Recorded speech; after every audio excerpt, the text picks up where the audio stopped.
Yeah.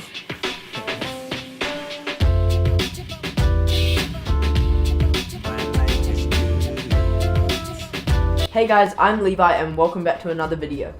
I had been using the Logitech G502 for about a year and I had always wanted a final mouse. But I was never going to actually buy a mouse as overpriced as that. I watched so many YouTube videos of gamers saying that they would never go back to a mouse heavier than the final mouse. Which is why I was so excited that Glorious announced a $50 alternative to the final mouse. And it only weighed 67 grams. When the Glorious Model O actually got released, there were tons and tons of reviews on it, but I looked all over YouTube and couldn't find a comparison video between the Glorious Model O and the Logitech G502, which is an incredibly popular mouse. And of course the Logitech G502 is the mouse that I use. So today I'm going to be doing a head-to-head video between two top-of-the-line gaming mice. Also, I want to say a big thanks to you guys for 200 subs. I hit 200 subs a couple of weeks ago. Thanks for supporting the channel.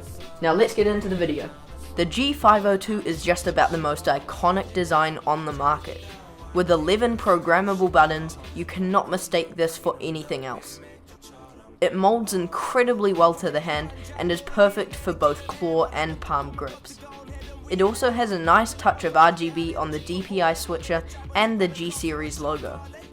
It is all round a beautiful design and it felt super comfy for hours on end of gaming and editing. If there is one thing I do not like about it, it would have to be the cord, as it is really heavy and tends to snag on the back of my desk.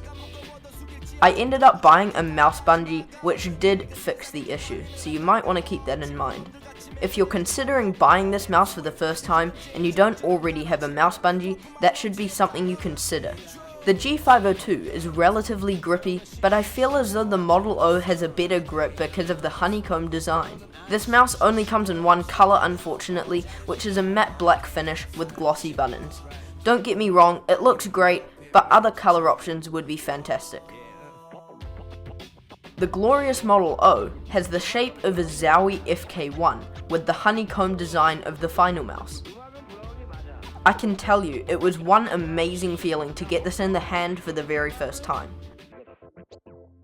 I have relatively small hands, and so the G502 definitely molded to my hand a little bit better, but after a few months using this, I don't bat an eyelid and I have no complaints about the design at all. Whether you love or hate RGB, it doesn't matter, as you can disable it if you really want to. But I don't know how you could think this does not look amazing. The G502 has a really small amount of RGB, but the Model O has it on both sides and it even bleeds through the holes on the top. The cable on the Model O is fantastic. I would say it is the best stock cable on any mouse you can buy. Glorious call it the Ascended cord, as it is super lightweight, a clean design, and it actually felt better without my mouse bungee. To put it simply, it is like a shoelace for a cable.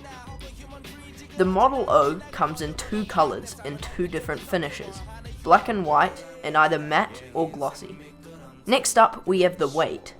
The G502 weighs quite a lot more than the average mouse, with a weight of 121 grams. Meanwhile, the Model O comes in at 67 grams. This means the G502 is a little under twice the weight. The reason why the weight is important is because I personally feel like I have more control having a lower DPI and using my entire arm and mouse pad to maneuver the mouse instead of the G502, where I don't quite have the feeling of control on those fast flicks and overall use.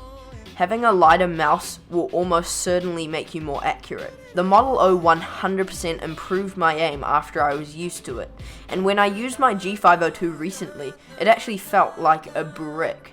In terms of the buttons on these mice, I would say that the G502 has a bit more travel with a bit of a mushy feeling, but it isn't a bad feeling. The Model O also has nice tactility on the side buttons and left and right clicks. The mouse wheels are very different though. The G502 has a metal scroll wheel with a very bumpy feeling between each scroll, and it also has the infinite scroll feature as well. The Model O has a rubber scroll wheel and each scroll is less pronounced than the G502, but I have to say that I enjoy the Model O scroll wheel more. Here I have a sound test between both mice for you.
Now, in terms of price, these both set you back about $50 US, but in New Zealand, the G502 is around $110 in store.